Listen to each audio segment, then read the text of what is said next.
हाँ जी, नमस्कार। आज फिर हम एक नई वीडियो के साथ आए हैं और आज की इस वीडियो में हम डिस्कस करेंगे DHCP के बारे में।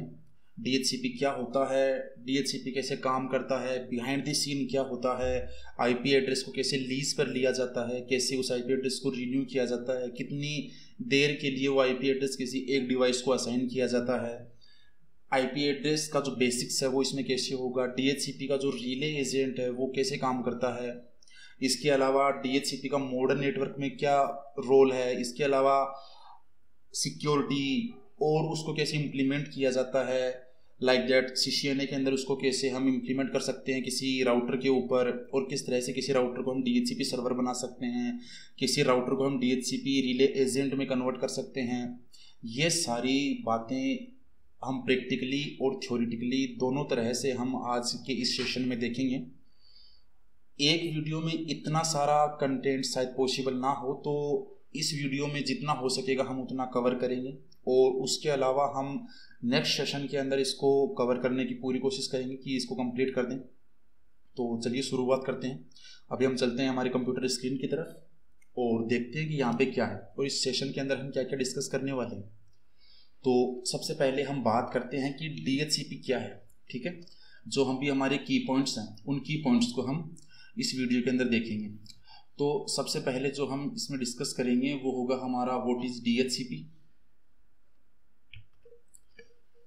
एक सेकेंड, हाँ, जो भी हम इसके अंदर डिस्कस करेंगे व्हाट इज DHCP के बाद इसके अंदर हम देखेंगे कि व्हाट इज द डोरा प्रोसेस क्या होती है, IP एड्रेस को लीज पर कैसे लिया जाता है, स्कोप क्या है, और जो एड्रेस पूल जो इसके अंदर हम बना सकते हैं वो हम कैसे बना सकते हैं, beyond the basic IP configuration का इसमें क्या रोल है, कैसे हम इसको कॉन्फ़िगर कर सकते हैं, DHCP का जो रिले एजेंट है वो क्या होता है, कैसे हम उसको क्रिएट करते हैं, DHCP के साथ सिक्योरिटीज़ का क्या रोल है, कैसे हम सिक्योरिटी को इसके ऊपर इम्प्लीमेंट कर सकते हैं, और इसके साथ ही हम ये समझ सकते हैं कि DHCP को हम कैसे सिक्योर बना सकते हैं, क्या उसकी सिक्योरिटी है, क्या उसके प्रोज हैं, क्या उसके कॉन्स हैं, हम सब कुछ इसमें डिस्कस करेंगे। मॉडर्न नेटवर्क के अंदर DHCP का क्या रोल है, इसके अलावा जो लास्ट हमारा टॉपिक है वो हमें हमारा समरी कि हमने क्या क्या इसके अंदर डिस्कस किया है।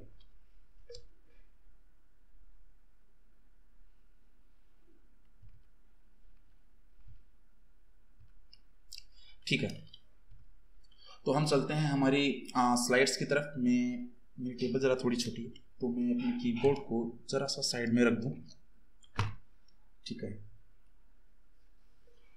अभी हम बात करते हैं कि DHCP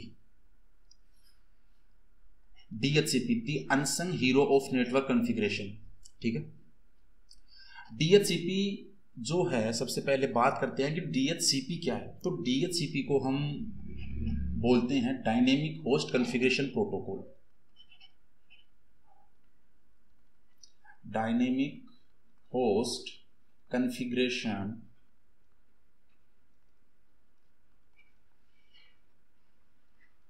protocol, dynamic host configuration protocol. Dynamic कैसे, ये स्टैटिक नहीं है, ये डायनेमिक है। तो डायनेमिक होस्ट यानी कि किसी होस्ट को जो भी IP असाइन करेंगे वो डायनेमिकली असाइन करेंगे, ना कि static IP। Dynamic host configuration protocol, तो इसके अंदर जो सेट ऑफ रूल्स, जो प्रोटोकॉल है वो है RFC 2131। आगे इसके बारे में हम डिटेल में डिस्कस करेंगे। तो DHCP dynamic host configuration protocol एक स्ट्रीमलाइन IP एलोकेशन है जो ऑटोमेट डिवाइस कॉन्फ़िगरेशन, जो ऑटोमेटिकली किसी भी डिवाइस को IP कॉन्फ़िगर करने में इसका इंपॉर्टेंट रोल है, ठीक है, कि किसी भी डिवाइस को ऑटोमेटिकली IP असाइन कर देता है, जो कि रिड्यूस करता है एडमिनिस्ट्रेटर के वर्कलोड को। जो भी हमारे एडमिनिस्ट्रेटर्स हैं जो उस एक पूरे नेटवर्क को हैंडल करते हैं, उनके काम को बहुत ही इजी कर देते हैं हमारा जो है DHCP है। कैसे, हम आगे एग्जाम्पल इसको समझेंगे कि जैसे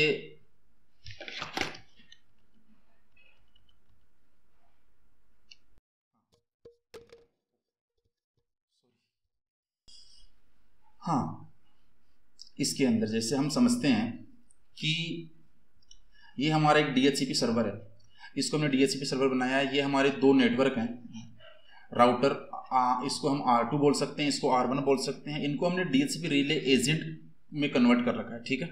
यहाँ हमारे दो नेटवर्क हैं हमारे पास, जिनके अंदर टोटल 6 पीसीज हमने कनेक्ट कर रखे हैं। हर एक पीसी को मैन्युअली आईपी देना और हर एक पीसी को ऑटोमेटिकली आईपी असाइन करना, दोनों में बहुत ज़्यादा फर्क है। मैन्युअली आईपी जब हम किसी भी पीसी को असाइन करेंगे, सपोज कि ये मेरा लैपटॉप है और इसको अगर मुझे मैन्युअली आईपी असाइन करनी है, तो यहाँ मेरे पास सिर्फ एक लैपटॉप है और इसको अगर मुझे मैन्युअली आईपी असाइन करनी है, तो इसको मैन्युअली आईपी असाइन करने के लिए मुझे इसको आईपी एड्रेस देना पड़ेगा, इसको मुझे गेटवे इसमें ऐड करना होगा, इसमें सबनेट मास्क को ऐड करना होगा, और अगर मुझे इंटरनेट से कनेक्टिविटी बनानी है तो मुझे इसके अंदर डीएनएस सर्वर को भी ऐड करना होगा। अब यहीं अगर मेरे पास 10 लैपटॉप या फिर 100 लैपटॉप अगर मेरे पास हो, तो क्या मैं उन सबको मैन्युअली आईपी असाइन कर पाऊंगा? मेरा तो पूरा दिन उन्हीं में निकल जाएगा, ठीक है। तो वहां पर हमारी हेल्प करेगा DHCP सर्वर। वो कैसे हेल्प करेगा? DHCP सर्वर को बस मुझे इतना DHCP सर्वर के ऊपर बस मुझे इतनी कॉन्फ़िगरेशन करनी है कि जो इसका स्कोप है वो कहाँ से स्टार्ट होकर और कहाँ तक जाएगा। लाइक दैट कि मेरा एक नेटवर्क है 192.168.1.1 यहां से, और जो मेरा नेटवर्क बनेगा इसके अंदर वो सपोज दैट कि ये है मेरा नेटवर्क। यहां से जो मेरा आईपी स्टार्ट होगा वो होगा, और लास्ट जो आईपी होगा 255, वो मेरा ब्रॉडकास्ट आईपी हो जाएगा मेरे इस नेटवर्क का, ठीक है। ये हम सब सबनेटिंग के अंदर पढ़ेंगे।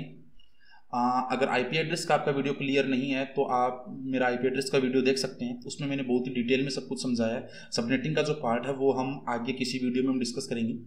तो 1 से लेके और 254 तक कितने भी कंप्यूटर, लैपटॉप या कोई भी डिवाइस, मोबाइल डिवाइस, प्रिंटर, कोई भी अगर इस नेटवर्क में कनेक्ट हो रहा है, कम्युनिकेट हो रहा है, इस नेटवर्क के साथ अगर वो कनेक्ट हो रहा है, तो मुझे उसे मैन्युअली कॉन्फ़िगर करने की ज़रूरत नहीं है, ठीक है।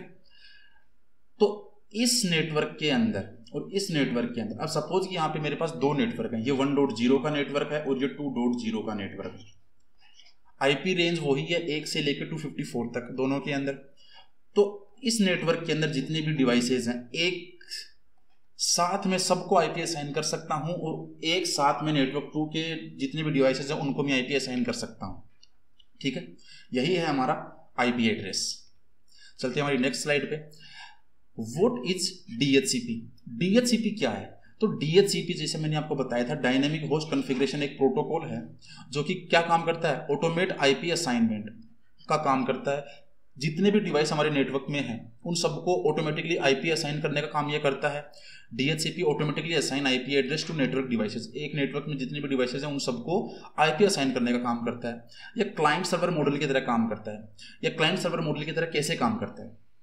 देखो, ये मेरा एक क्लाइंट है, राइट। मेरे नेटवर्क में जितने भी होस्ट हैं वो सारे के सारे क्लाइंट हैं। अब इनको चाहिए आईपी आपस में कम्युनिकेशन करने के लिए, चाहे वो लोकल नेटवर्क में हो या पब्लिक के लिए। तो अगर इनको आईपी चाहिए तो ये मेरे क्लाइंट हैं, ये रिक्वेस्ट करेंगे किसके पास? मेरे राउटर के पास। अब डायरेक्टली जो राउटर है वो क्या कर सकते हैं कि जो मेरा DHCP सर्वर, अगर वो मेरे नेटवर्क से बाहर है तो मेरे जो राउटर हैं वो डायरेक्टली उसको कम्युनिकेट नहीं कर सकते, उसको ये नहीं बता सकते कि मेरे अंडर कुछ डिवाइस हैं जो आपसे कम्युनिकेशन करना चाहते हैं, उनको आईपी चाहिए। क्यों? क्योंकि उनके पास खुद की आईपी नहीं है, तो उनको राउटर से कम्युनिकेशन करने के लिए भी कोई आईपी की जरूरत पड़ेगी। विदाउट आईपी वो राउटर से भी कम्युनिकेशन नहीं कर सकते। तो ऐसी कंडीशन में हमारे DHCP रिले एजेंट काम आते हैं, जो ये देखते हैं कि इस नेटवर्क के अंदर या जो ये सिनेरियो पूरा क्रिएट हुआ है इसके अंदर कोई नया डिवाइस ऐड हुआ है। अगर ऐड हुआ है तो ये यहाँ से एक रिक्वेस्ट सेंड करेंगे राउटर के पास, और राउटर को बोलेंगे कि एक आईपी की ज़रूरत है, एक नया डिवाइस आया है, या फिर 10 नए डिवाइस ऐड हुए हैं, 10 आईपी की मुझे ज़रूरत है। तो DHCP रिले एजेंट का ये काम है, ठीक है। तो एक क्लाइंट सर्वर मॉडल की तरह एक रिक्वेस्ट सेंड करेंगे और वहाँ से रिस्पॉन्स में आईपी एड्रेस इनको मिल जाएगा। तो क्लाइंट सर्वर मॉडल की तरह ये काम करेंगे। It operates on a client server model for efficient management, ठीक है। Reduce manual configuration. अब जब सब कुछ ऑटोमेटिकली हो रहा है तो एडमिनिस्ट्रेटर का जो रोल था इसमें कि उनको मैन्युअली आईपी सबको असाइन करनी पड़ रही थी, वो रोल यहाँ से खत्म हो गया। तो अब ऑटोमेटिकली जब सब कुछ काम हो रहा है तो जाहिर सी बात है कि रिड्यूस हो गई मैन्युअल कॉन्फ़िगरेशन। सब कुछ क्या हो रहा है? Automatically, right. सब कुछ ऑटोमेटिक काम हो रहा है। तो reduce minimal configuration need simplifying network setup. तो नेटवर्क सेटअप भी बहुत ही सिंपल हो गया और फास्ट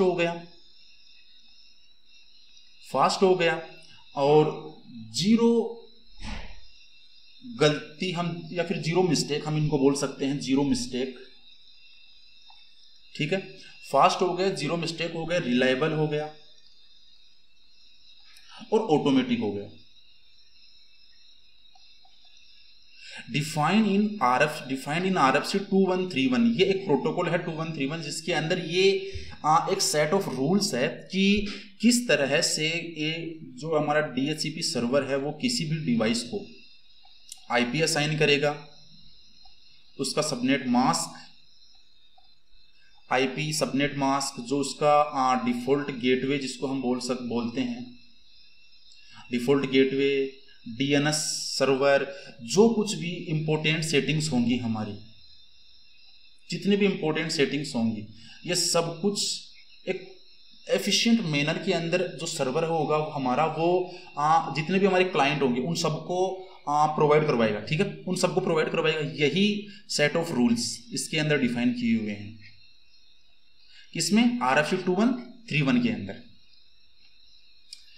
अब बात करते हैं डीएचसीपी ऑपरेशन के अंदर डोरा प्रोसेस। अब ये डोरा प्रोसेस क्या होती है? डोरा प्रोसेस का मतलब है कि discovery, offer, request and acknowledgement.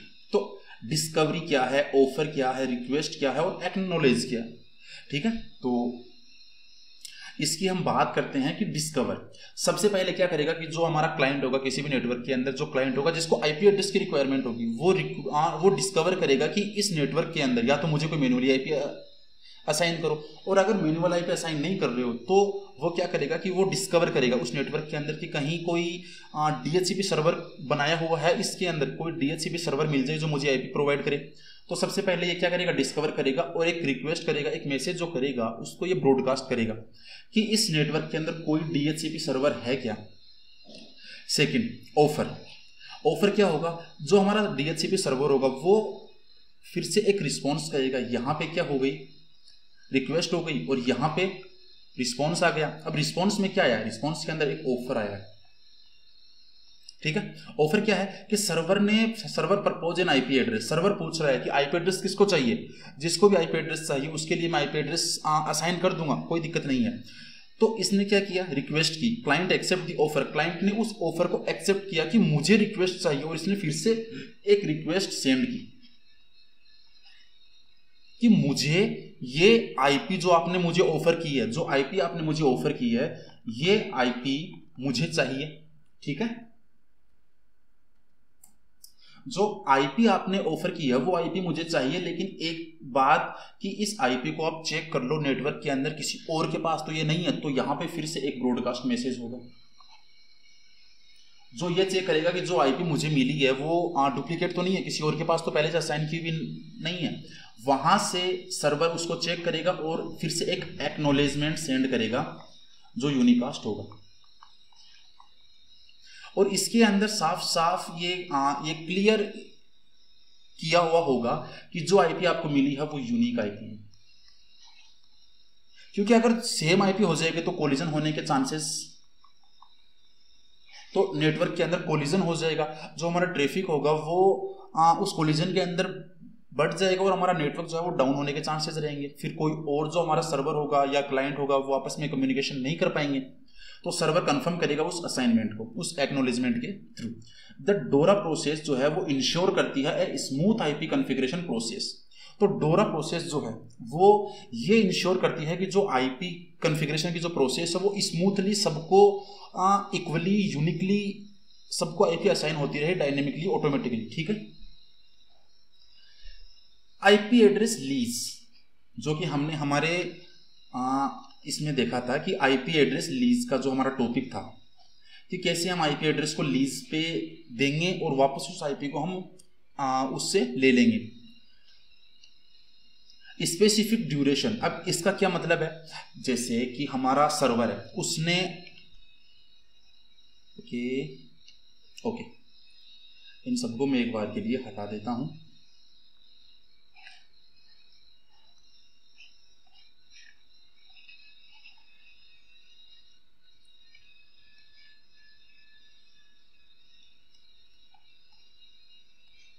थोड़ा सा टाइम दो ना, थोड़ा सा टाइम लगेगा।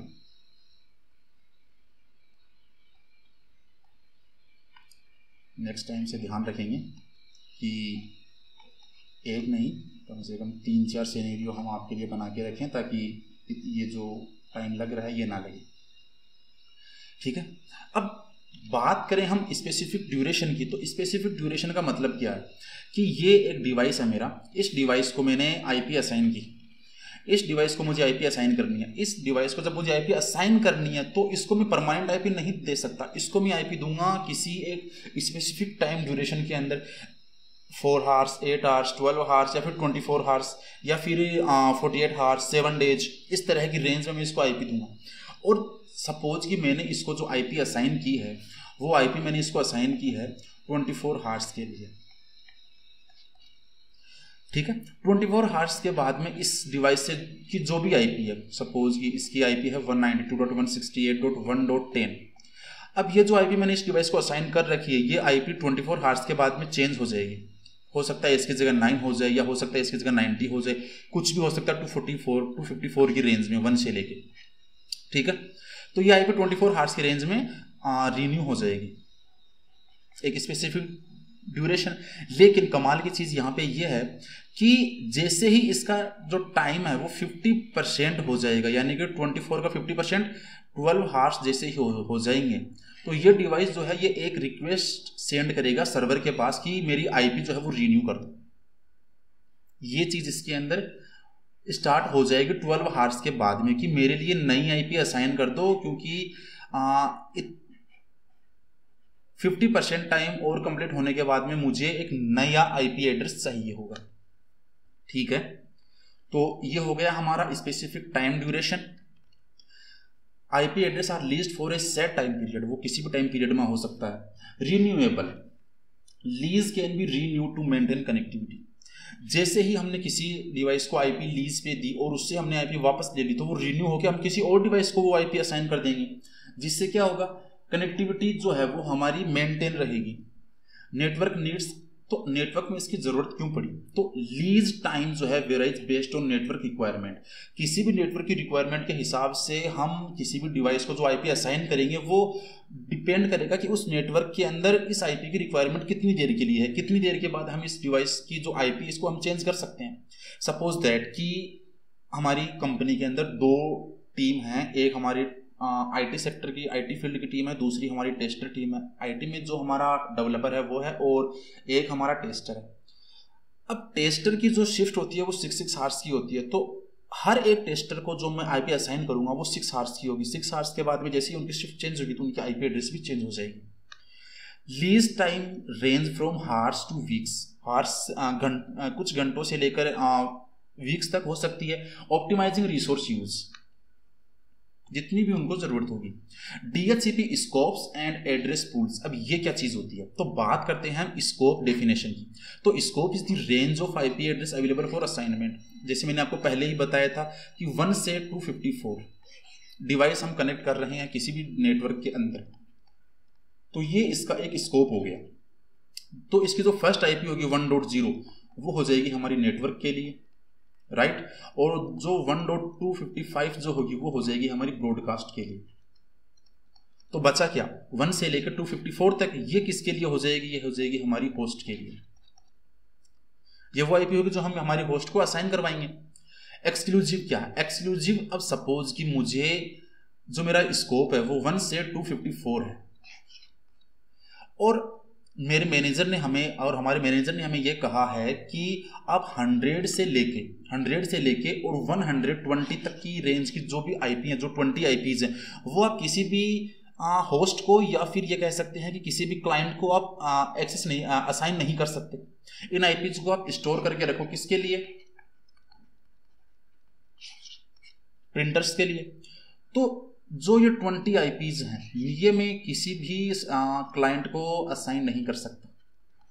ये हो गया मेरी एक्सक्लूजन लिस्ट। ये हम आगे प्रैक्टिकल जब हम इसका करेंगे पूरा डीएचसीपी का, सीसीएनए का, सिस्को पैकेट ट्रेसर में, और एक हम करेंगे इसका प्रैक्टिकल हम GNS3 पे, तो वहाँ पर हम इसको और डिटेल में समझेंगे कि एक्सक्लूसिव जो हमारी लिस्ट होगी, किसी भी आईपी को छोड़ देना रिजर्व में, वो हम कैसे करेंगे? Subnet assignment. तो देखो, डीएचसीपी जब भी किसी क्लाइंट को आईपी प्रोवाइड करवाता है तो वहां पर जो बेसिकली चीजें प्रोवाइड करवाई जाती हैं, जो आरएफसी हमारा प्रोटोकॉल था 2131, जिसके अंदर सेट ऑफ रूल्स डिफाइन किए हुए थे कि IP, subnet mask, right, gateway हो गया, इसके अलावा डीएनएस सर्वर हो गया, और भी बहुत कुछ जो वेब सर्वर हो गया, और भी बहुत सारी पॉलिसी सर्विसेज जो हम प्रोवाइड करवा सकते हैं, वो सारी subnet assignment, subnet mask and default gateway are assign to, बिल्कुल हम करवाएंगे। स्कोप जो है वो मैनेज क्या करते हैं? आईपी के रिसोर्स को, प्रिवेंटिंग एड्रेस कॉन्फ्लिक्ट्स, डुप्लीकेसी को, किसी के पास दो सेम आईपी एड्रेस हो तो वहाँ पे जो हम पैकेट को ट्रांसफर करेंगे किसी भी यूजर के पास, अगर सेम आईपी है तो वो कंफ्यूज हो जाएगा कि किस यूजर के पास ये पैकेट लेकर जाना है हमें, तो इन सबसे हमको ये बचाता है। नेक्स्ट स्लाइड पर चलते हैं कि डीएचसीपी के ऑपरेशन क्या है। बियॉन्ड बीएससी का आईपी कॉन्फ़िगरेशन, डीएनएस सर्वर। अब डीएनएस सर्वर जो हमारा डीएचसीपी सर्वर हमें प्रोवाइड करवाता है वो किस काम में आता है? डीएनएस सर्वर का मोस्टली जो काम होता है वो होता है domain to IP conversion, domain to IP address conversion. देखो, okay, DHCP lease time, okay, ये है। अब इसके अंदर ये हमारा एक यूजर है, यूजर ने अपने सिस्टम पे सर्च किया google.com, राइट, google.com इसने सर्च किया। ये जो google.com है ये जाएगा हमारे डीएनएस सर्वर के पास और डीएनएस सर्वर को बोलेगा कि जो मेरा क्लाइंट है वो सर्च करना चाहता है google.com, तो आप इस google.com को आईपी में कन्वर्ट करो ताकि मैं उस लोकेशन पर पहुंचकर यूजर को उसका जो भी सर्च रिजल्ट है वो मैं उसको प्रोवाइड करवा सकूं। ये डोमेन नेम जो है ये आईपी के अंदर कन्वर्ट हुआ। जब हम पिंग कमांड का यूज करते हैं तो हम वहां पे यही काम करते हैं, जैसे कि मैं आपको दिखाऊं cmd और मैं यहां पे लिखूं पिंग google.com, तो जब मैंने यहां पे google.com लिखा, मैंने google.com लिखा, ये क्या है? ये एक डोमेन, राइट, ये एक डोमेन है। और ये जो आईपी मुझे google.com की तरफ से मिली है मेरे रिप्लाई में, ये क्या है? ये जो आईपी एड्रेस है ये google.com का आईपी एड्रेस है। ये मैंने लास्ट वीडियो के अंदर कवर किया है पूरा, आप उसको देख लीजिए। ये जो आईपी एड्रेस है ये गूगल का आईपी एड्रेस है। मैंने यहाँ से 4 पैकेट सेंड किए हैं और चारों पैकेट मुझे रिसीव हुए हैं, लॉस्ट मेरा 0% है, ठीक है। तो इस तरह से ये सारा काम होगा, ठीक है।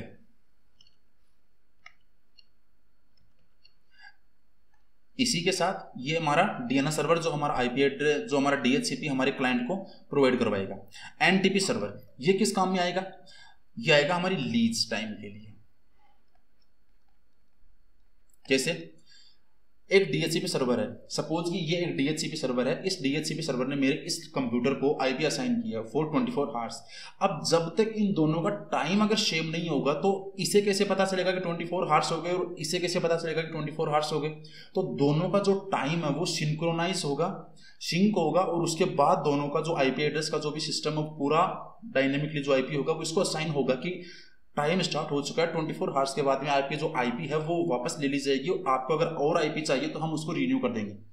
इसलिए कॉन्फ़िगर एनटीपी सर्वर का एड्रेस विंस सर्वर, ये ओल्ड लैपटॉप या ओल्ड कंप्यूटर्स के अंदर होता था, ये बिल्कुल वैसे ही काम करता है जैसे हमारा मैक एड्रेस। अब मैक एड्रेस कैसे काम करता है? जो हमारा आर प्रोटोकॉल है वो MAC address to IP protocol, ठीक है, बिल्कुल इसी तरह से ये काम करता था। किस तरह से काम करता था? ये किसी भी, जैसे कि मेरे पास एक कंप्यूटर है और इस कंप्यूटर का जो नाम है वो है PC1, तो ये पूरे नेटवर्क में फाइंड आउट करेगा कि PC1 कौन है।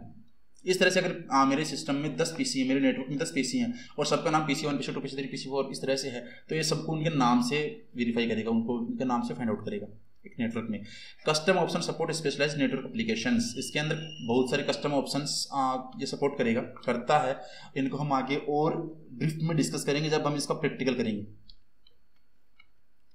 बात करते हैं डीएचसीपी रिले एजेंट्स की, एक्सटेंडिंग डीएचसीपी अक्रॉस नेटवर्क, ठीक है। तो अब हमें जाना पड़ेगा, कहां गया वो, ओके, यहां पे ये मैंने एक पूरा सिनेरियो आपके लिए बना रखा है और यहाँ तक कि मैंने एक पूरा प्रैक्टिकल सेशन आपके लिए बना रखा है जो इसी वीडियो में आपको समझाऊंगा।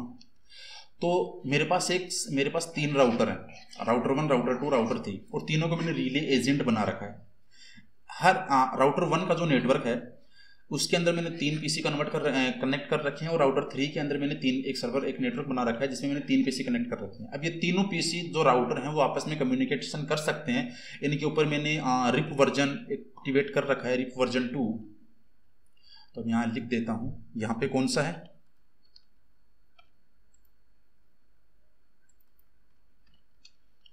एक सेकेंड,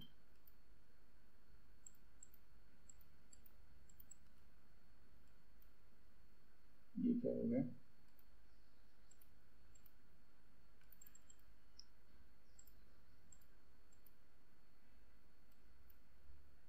ओके।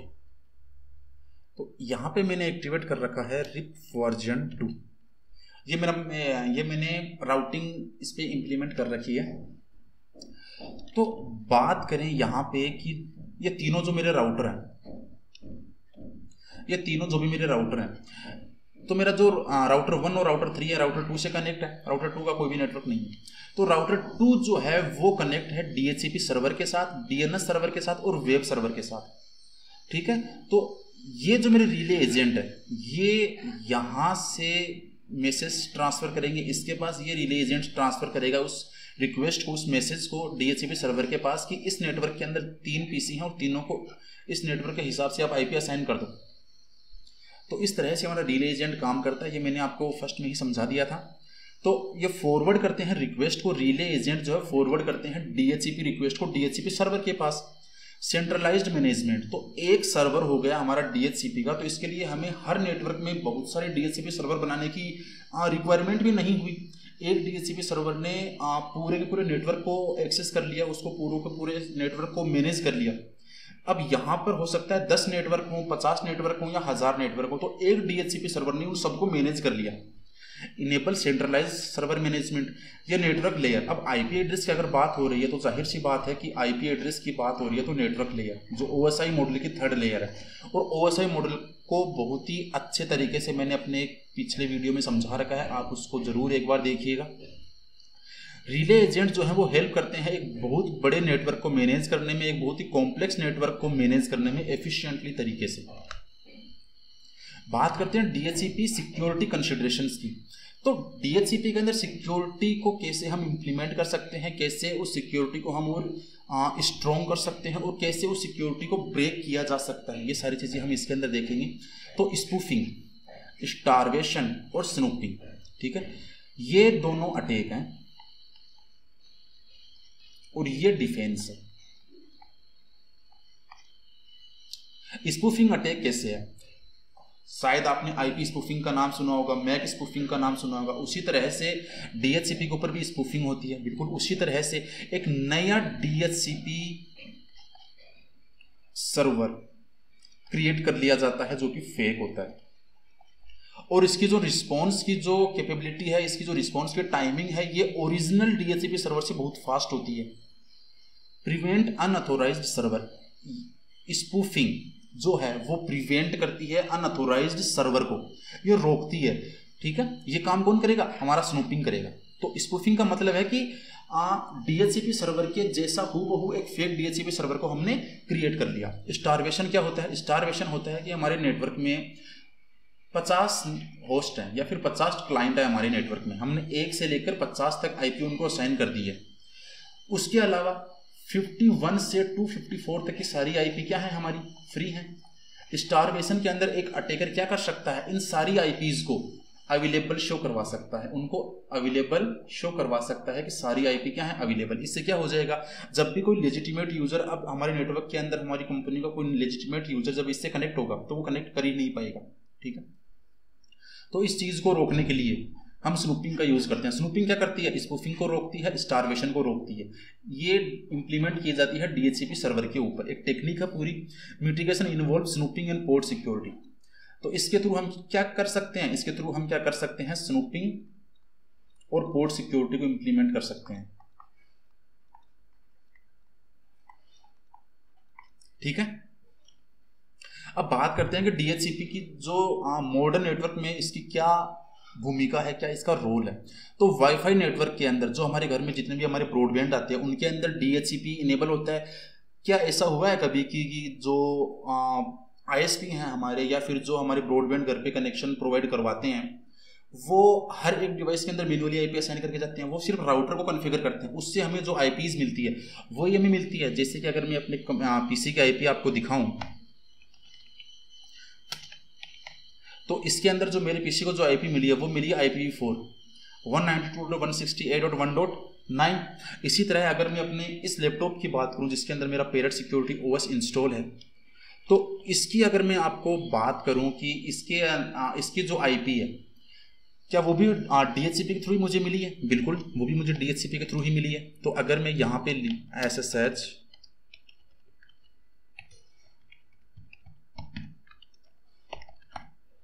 तो इसकी जो IP होगी वो क्या है 192.168.1.6 है। तो एक रेंज के अंदर ये सारी की सारी IPs मुझे मिल रही हैं 254 तक। एंटरप्राइज, किसी बड़े कीज फॉर एंटरप्राइज इन्वायरमेंट, किसी कंपनी के इन्वायरमेंट के अंदर भी ये बहुत सुटेबल है। 1000 कंप्यूटर हैं, 2000 कंप्यूटर हैं, 10,000 कंप्यूटर हैं, तो DHCP उनको इजीली टेकल कर सकता है, उनको मैनेज कर सकता है, राइट। ऑटोमेशन के अंदर क्या है, इंटीग्रेट विद ऑटोमेशन टूल, इसके अंदर हम सब कुछ ऑटोमेटिकली परफॉर्म करवा सकते हैं।